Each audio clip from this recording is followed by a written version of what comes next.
Bonjour à toutes et à tous. Vous voulez savoir, alors parlons vrai ce matin avec Manuel Bompard, qui est député LFI des Bouches-du-Rhône et coordinateur de la France Insoumise. Manuel Bompard, bonjour. Bonjour. Merci d'être avec nous.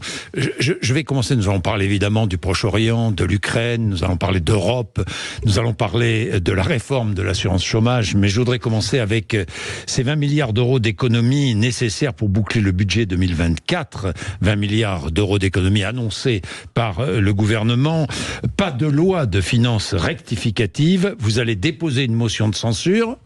En tout cas, c'est ce que, il y a à peu près moins d'un mois, nous avions dit au gouvernement que nous lui fixions un ultimatum, en quelque sorte. Et qu'il avait un mois pour déposer un projet de loi de finances rectificatif. Juste pour que les gens, après je vais répondre à votre question, mais pour que les gens qui nous écoutent le comprennent.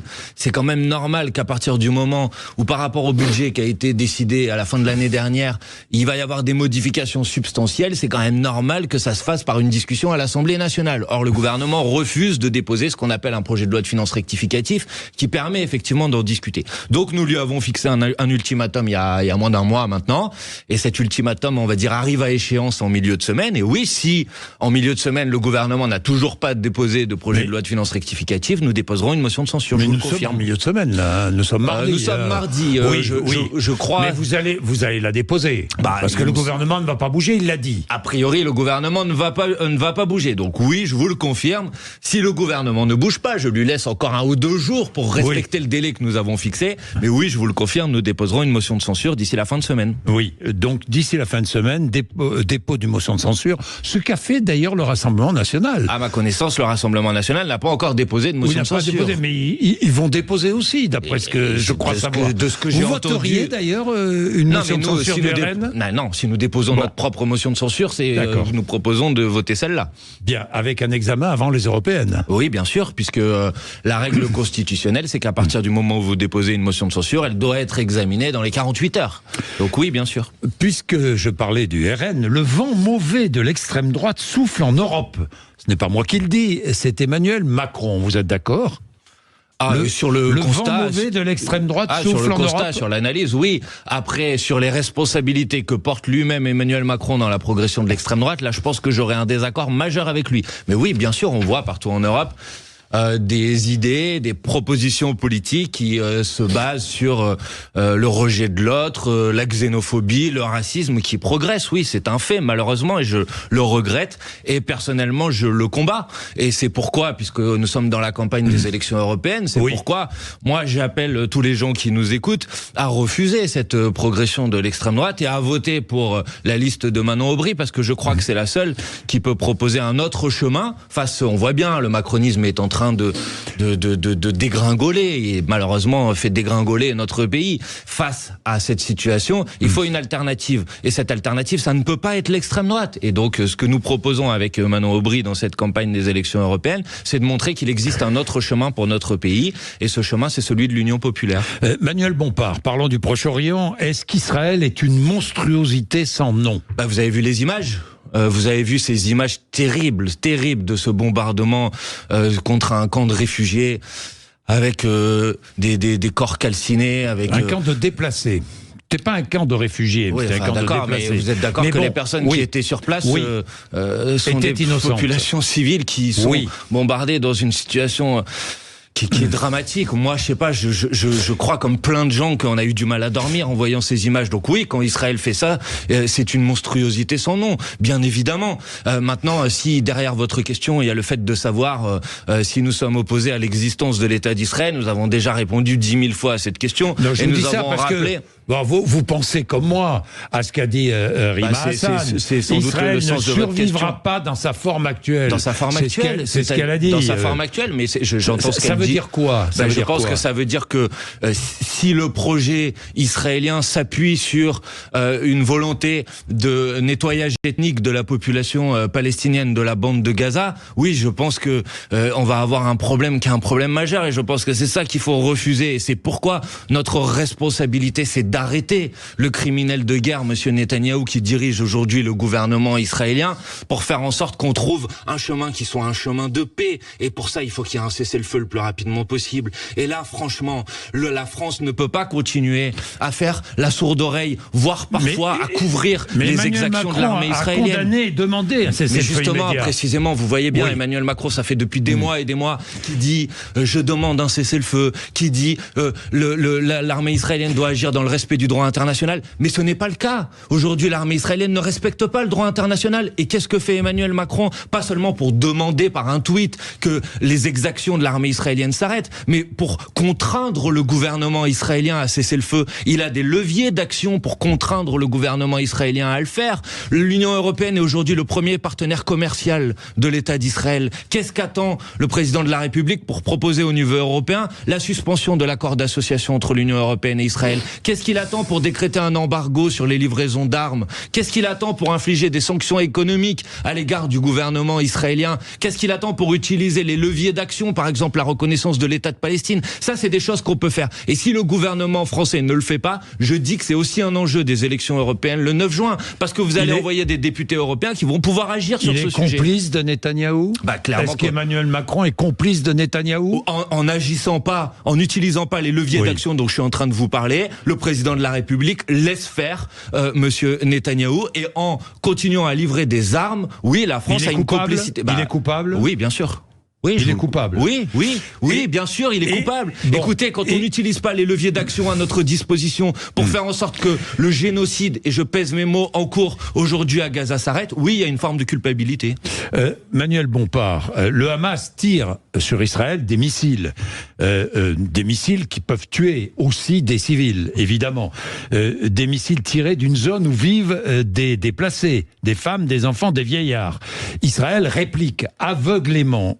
Les coupables ne sont-ils pas les deux belligérants aujourd'hui ?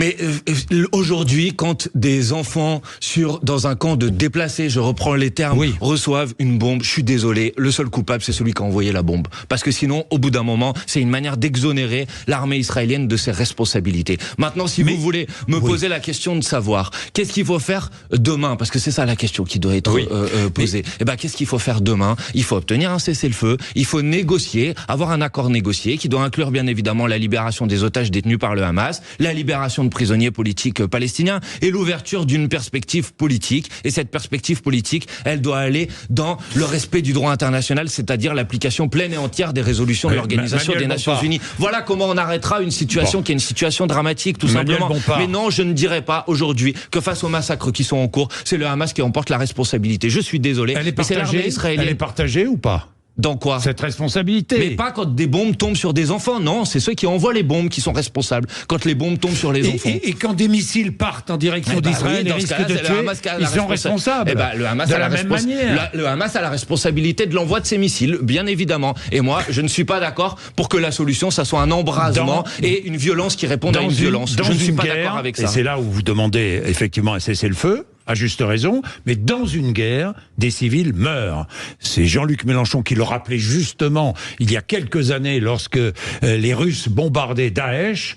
Oui, dans une guerre, des civils meurent. D'accord, monsieur Bourdin. Sauf que la réalité aujourd'hui, c'est que non, je ne crois pas à la théorie de l'erreur accidentelle. Je pense que ce que fait l'armée israélienne, sciemment fait. Je pense c'est pour tuer des civils. Je pense qu'il y a une partie du gouvernement israélien d'extrême droite qui a un projet très clair, qui a un projet de nettoyage ethnique. D'ailleurs, tout ça est documenté avec des gens qui essayent de vider la bande de Gaza de la population palestinienne et avec dans un certain nombre de déclarations de hauts dirigeants politiques israéliens, une volonté génocidaire qui, de mon point de vue, est avérée. Et d'ailleurs, je ne suis pas le seul à le penser. Il y a un certain nombre de rapporteurs des Nations Unies qui ont produit un rapport qui s'appelle Anatomie d'un génocide et qui prend un certain nombre de déclarations des hautes autorités israéliennes qui attestent de cet état de fait. Donc maintenant, puisque justement nous ne voulons pas qu'il y ait encore plus de civils qui meurent, il faut que ça s'arrête. Et pour qu'il faut que ça s'arrête, il faut que la France utilise les leviers à sa disposition pour que ça s'arrête. Ça me paraît assez simple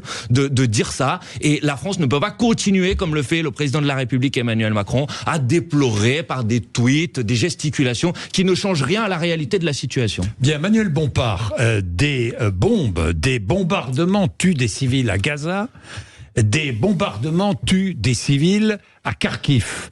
La Russie tire délibérément sur un supermarché à Kharkiv. 16 morts, c'était le week-end dernier, samedi. De nombreux blessés, des disparus. Les Russes ont encore bombardé un centre commercial à Kiev.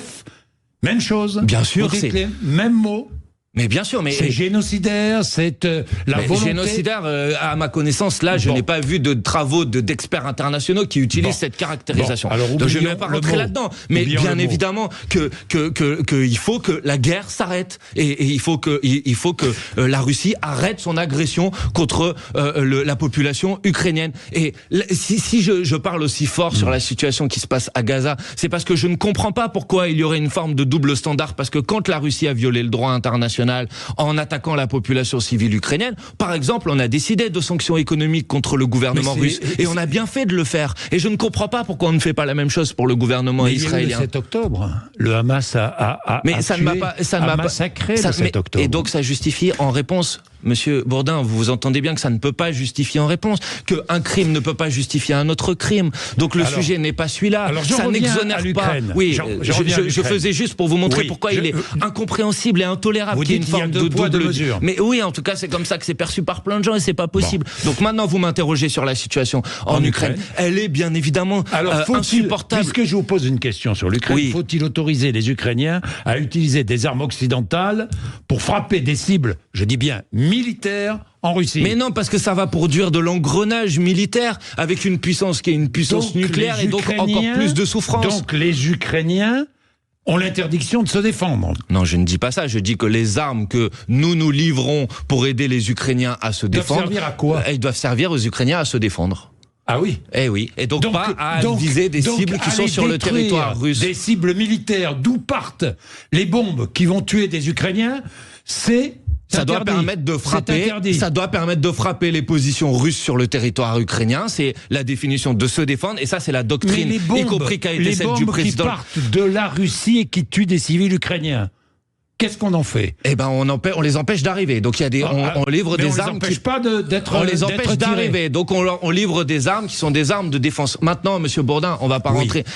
La question qui nous est posée, mais je crois que je réponds de manière très claire. Moi, mon inquiétude, ma crainte, ma préoccupation, c'est de faire en sorte que ce qu'on fait pour aider la population ukrainienne à se défendre ne produise pas un engrenage vers une situation militaire qui s'aggrave encore plus. Pourquoi? Pas pour me faire plaisir à moi, mais parce que ça va produire encore plus de souffrance. Si ces obus ou ces missiles ne sont pas tirés d'un pays de l'OTAN, s'ils sont tirés par les Ukrainiens, vous dites non quand même.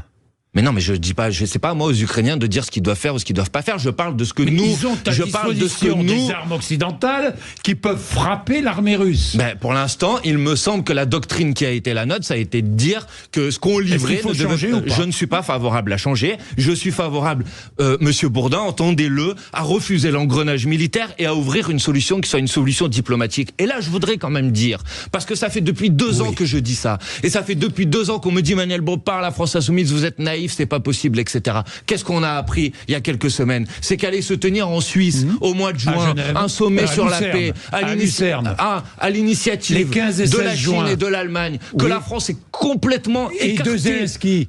Et de Zelensky qui a invité les Russes et qu'on dit les Russes. Pour l'instant, ce qu'ont dit les Russes, pour l'instant, Vladimir Poutine a dit qu'il ne viendrait pas. Pour l'instant, Vladimir Poutine. Est-ce que vous savez pourquoi il a dit cela? Je ne sais pas. Vous savez ou pas? Non, dites-moi. Vous ne le savez pas. Non, dites-moi. On va voir après. En fonction de ce que vous me dites, je vous répondrai. Parce que les Russes ont dit, nous viendrons à Lucerne si nous avons la certitude que nous pourrons conserver les 20% du territoire ukrainien que nous avons conquis. Et qu'est-ce qu'a dit vous monsieur? Êtes d'accord ou pas avec ça? Non, je ne suis pas d'accord. Voilà ce que je réponds. Je réponds que la solution pour la paix, d'abord je réponds que ce sommet... Vous répondez à monsieur Poutine. Attendez, je vais y répondre. Mais d'abord je réponds que ce sommet pour la paix est quelque chose de positif et qu'il faut l'encourager. Mais tout le monde le dit. Non, c'est tout le monde le dit pas. Demande. Attendez. Et ce qui me fait mal au cœur, Monsieur Bourdin, c'est que la France soit en dehors de cette initiative. Mais la France c'est pas la France. Oui, d'accord, elle y va parce qu'elle a été invitée, mais c'est pas la France qui a la manœuvre sur ce sujet. Non, c'est la Suisse, la Chine et l'Allemagne. C'est la Suisse, la Chine et l'Allemagne qui a invité Monsieur Zelensky, qui a dit qu'il allait venir et qui trouvait ça positif, et qui ont invité le pouvoir russe. Les BRICS sont invités. Exactement. L'Union européenne est invitée. Donc c'est bien la preuve que c'est possible. Les seuls qui ont dit non. Mais j'en suis d'accord, et c'est inacceptable, et il faut trouver les conditions pour les mettre autour de la table. Qu'est-ce que vous êtes en train d'essayer de me faire dire? Parce que les conditions sont posées. Non mais attendez, qu'est-ce que vous essayez de faire croire, Monsieur Bourdin? Mais je fais rien croire. Qui est la seule force politique qui, dans son meeting, a donné la parole à des opposants russes à Vladimir Poutine? Qui, Monsieur Bourdin? C'est la France insoumise, samedi, à Paris. Qui a intervenu sur la scène? Ce sont des opposants russes à Vladimir Poutine. Donc n'essayez pas de faire croire par vos questions que j'aurais quelque forme de complicité. Je réponds parce que... Je vous dis la réalité des choses. La réalité des choses, c'est que nous n'avons aucune complicité avec Vladimir Poutine. Attendez, vous m'avez posé une question. Je vais y répondre. La question, c'est quelles sont les conditions nécessaires pour un accord de paix? Je dis que ça doit être le cessez-le-feu. Je dis, comme Monsieur Zelensky, puisque vous avez cité Monsieur Zelensky, qu'en ce qui concerne les territoires qui sont aujourd'hui les territoires qui ont été envahis par la Russie. Il a dit qu'il n'était pas opposé à ce qu'il y ait une discussion à partir du moment où ça aboutissait sur un référendum des populations concernées. Monsieur Zelensky l'a dit. Alors vous allez décider à la place de Monsieur Zelensky quelles sont les éventuelles conditions d'un accord de paix? Pas moi. Moi, je dis que la France doit accompagner toutes les initiatives de médiation qui permettent de mettre tout le monde autour de la table pour que ce conflit s'arrête le plus rapidement possible et qu'il y ait moins de morts, moins de civils qui meurent, moins de souffrances. Voilà, ça doit être la position de la France. Vous dites, je vais terminer avec l'Ukraine, vous dites pas d'Ukraine dans l'Union européenne, vous le dites, vous le répétez, j'ai entendu Manon Aubry hier soir. Je dis pas d'élargissement, c'est pas que sur l'Ukraine, pas d'élargissement de l'Union européenne tant qu'il n'y a pas d'approfondissement. Pas d'Ukraine, mais c'est une position européenne, qui ne s'applique pas spécifiquement vis-à-vis de l'Ukraine, s'applique vis-à-vis de tout le monde, qui dit, non mais attendez, c'est une cohérence dans ma position, entendez-la, ça s'applique à l'Ukraine, je n'ai pas de problème sur ce sujet. Je vous dis que l'Union européenne ne doit pas s'élargir davantage tant que nous n'aurons pas créé les conditions d'une harmonisation sociale, fiscale, parce que sinon on crée des conditions d'un dumping. Les Ukrainiens sont trop pauvres pour entrer dans l'Union européenne, qui est un monde de riches? Je ne suis pas en train de dire ça. Je suis en train de dire que si vous ne créez pas, je suis en train de vous dire que pour participer d'un même espace économique, avec un marché commun, avec un marché unique, il doit y avoir des harmonisations sociales et fiscales qui sont obligatoires. Parce que sinon, Monsieur Bourdin, vous allez faire en sorte de favoriser des délocalisations, parce que vous allez avoir des entreprises en France qui vont vous dire, mais non, les salariés français, ils coûtent trop cher par rapport aux salariés de tel ou tel pays, donc on va aller mettre nos usines là-bas. Donc, Monsieur Bourdin, je ne dis pas que les Ukrainiens sont trop pauvres, je vous pose la question de savoir si vous voulez que demain, il n'y ait plus une seule usine en France parce que les salariés français coûtent trop cher dans l'espace économique européen. Bah, pas moi. Donc, je dis que tant qu'il n'y aura pas des conditions d'une harmonisation sociale et fiscale en Europe, il ne faut pas continuer à élargir l'Union européenne. Pourquoi je lisais la dernière enquête de Fondapol réalisée dans les 27 pays de l'Union européenne. Que demandent les Européens? Une Europe plus protectrice. Plus protectrice sur plusieurs terrains. La défense, l'économie, l'immigration. Ça vous surprend ou pas? Est-ce qu'on a besoin de plus d'Europe? Oui. Mais ça dépend. Ça dépend pour faire quoi? C'est pas C'est clair. Bah oui, mais est-ce que l'Union européenne c'est ça aujourd'hui? Est-ce que l'Union européenne ça protège aujourd'hui les populations européennes? Est-ce que vous demandez une Europe de la défense? Oui ou non? Je ne suis pas d'accord avec le projet d'Europe de la défense tel qu'il est pensé aujourd'hui. Attendez, mais laissez-moi répondre à votre question parce que sinon l'Europe de la défense telle qu'elle est pensée aujourd'hui dans l'Union européenne, elle est arrimée à l'OTAN. Je suis pas d'accord avec ça. Je ne suis pas d'accord avec ça. Donc une Europe de la défense indépendante de l'OTAN. Je suis d'accord avec des coopérations militaires en Europe, mais je ne suis pas d'accord avec le projet d'Europe de la défense qui est arrimé à l'OTAN. Je réponds donc à votre question. Maintenant, votre question c'est... Le marché unique européen, oui, non? Mais je suis favorable à ce qu'il y ait des formes de protection, vous avez utilisé ce terme, de protection économique aux frontières de l'Union européenne. Il faut que l'Union européenne sorte de cette naïveté qui consiste à vouloir en permanence avoir comme seul projet qu'est la fin des barrières douanières, la multiplication des échanges commerciaux, la multiplication des accords de libre-échange où on fait venir des produits de l'autre bout du monde sans aucune condition sanitaire, sans aucune condition écologique, sans aucune condition sociale. Donc oui, de ce point de vue-là, je suis d'accord avec ce que dit cette enquête, c'est-à-dire qu'il faut davantage de protection économique et qu'on doit arrêter d'être l'idiot du village mondial qui consiste à être les seuls qui considèrent qu'on ne doit pas se protéger d'un point de vue économique. Pourquoi? Parce qu'on doit protéger nos conditions sociales, nos salaires, nos conditions écologiques, nos conditions sanitaires. On parlait d'agriculture au début de l'année, par exemple. Nos conditions françaises, notre mode de vie à la française, c'est cela. Je parle de conditions économiques, là, monsieur Bourdin. Économique, oui, je suis en train de vous dire économique et sociale, je suis en train française. de vous dire, européenne là où c'est possible et française quand c'est nécessaire. Là, je vous dis une chose précise, par exemple, comment vous pouvez accepter qu'on continue à multiplier des accords de libre-échange qui vont faire venir en France des produits agricoles qui sont produits à l'autre bout du monde, qui utilisent des pesticides qui sont interdits en France et en Europe, qui utilisent des techniques, par exemple, d'OGM qui sont interdites en France ou en Europe. C'est inacceptable. Et ensuite, vous avez forcément des agriculteurs en France qui disent « Mais comment vous faites ? Vous nous demandez de respecter un certain nombre de conditions. » Et je suis favorable qu'il y ait un certain nombre de conditions parce que je pense que l'enjeu écologique est déterminant. Mais en même temps, vous nous livrez à une concurrence qui est une concurrence déloyale. Comment vous voulez qu'on s'en sorte ? On est en train de voter, cet après-midi, on va voter à l'Assemblée nationale, je voterai contre, un projet de loi d'orientation agricole. Il n'y a rien sur la concurrence déloyale. Il n'y a rien sur ce qui va permettre de garantir les revenus de nos agriculteurs. Donc oui, bien sûr, l'Union européenne, de ce point de vue-là, elle doit sortir de sa naïveté et elle doit protéger nos savoir-faire, nos industries, nos travailleurs, nos législations sanitaires, nos législations écologiques et environnementales. J'ai deux questions encore. D'abord, une question qui est en rapport, finalement, indirect avec la guerre au Proche-Orient, avec l'islamophobie. Le gouvernement a-t-il eu raison de lancer une mission confiée à un ambassadeur et un préfet, mission sur l'entrisme des frères musulmans en France? Est-ce que je suis pas au courant de cette mission, je ne sais pas, je sais pas, vous m'apprenez quelque chose. Moi, j'ai pas de problème sur le fait qu'on enquête de quoi que ce soit. Je voudrais juste qu'on essaye d'arrêter de faire croire, si vous voulez, dans ce pays. Je pense en fait, ça serait bien que dans cette campagne des élections européennes, comme dans l'actualité de manière générale, que les musulmans de ce pays arrêtent de servir de chair à canon électoral. Voilà, ça serait bien. Parce que si vous voulez, dans ce pays, il s'agit de mesurer l'entrisme des frères musulmans. Mais je sais bien comment. Pas de nourrir l'islamophobie. Je sais bien comment c'est utilisé après dans le débat public. Voilà ce que j'ai à dire. 99,99999% des Français de confession musulmane dans ce pays ont envie tout simplement qu'on les laisse tranquilles, en fait, et qu'on leur foute la paix, et qu'on arrête de les cibler, les pointer du doigt en permanence à chaque occasion dans le débat public. Donc voilà ce que j'ai à dire. Maintenant, si ils veulent faire des enquêtes sur telle ou telle chose, pourquoi pas? Si c'est intéressant, ça me dérange pas. Mais stop, ça suffit. La réforme de l'assurance chômage, en quelques mots, malheureusement, inacceptable. Inacceptable, démagogique, injuste, cruel. Il s'agit encore une fois de faire croire qu'une réforme de l'assurance chômage aura un quelconque impact sur les reprises d'emploi, alors que aucun économiste ne vous dit qu'il y a un lien entre les conditions d'indemnisation au chômage et la reprise d'emploi. Monsieur Bourdin, il y a 350 000 emplois non pourvus. Il y a plus de 5 millions de personnes qui sont en recherche d'emploi dans notre pays. Donc il faut arrêter de raconter n'importe quoi. La vérité, c'est que cette réforme de l'assurance chômage, qui va se traduire par une baisse de l'indemnisation, il y a 40% des gens qui sont au chômage aujourd'hui qui vivent sous le seuil de pauvreté, qui vont être dans une situation encore plus difficile. La vérité, c'est que la vraie motivation de cette réforme, c'est que le gouvernement cherche à faire des économies et veut aller puiser dans les caisses de l'assurance chômage qui sont aujourd'hui excédentaires. Alors ils essayent de faire croire qu'il y a une autre motivation, mais la motivation, elle est budgétaire. Et puisqu'il y a des élections européennes le 9 juin, jeudi, ces élections, elles vont aussi servir de référendum. Référendum contre le projet d'assurance chômage, référendum pour le cessez-le-feu à Gaza. C'est une élection nationale. De facto. De facto, non, mais on a commencé à dire ça, nous, les Insoumis, au mois de mars, on nous a tapé sur les doigts. Aujourd'hui, j'observe.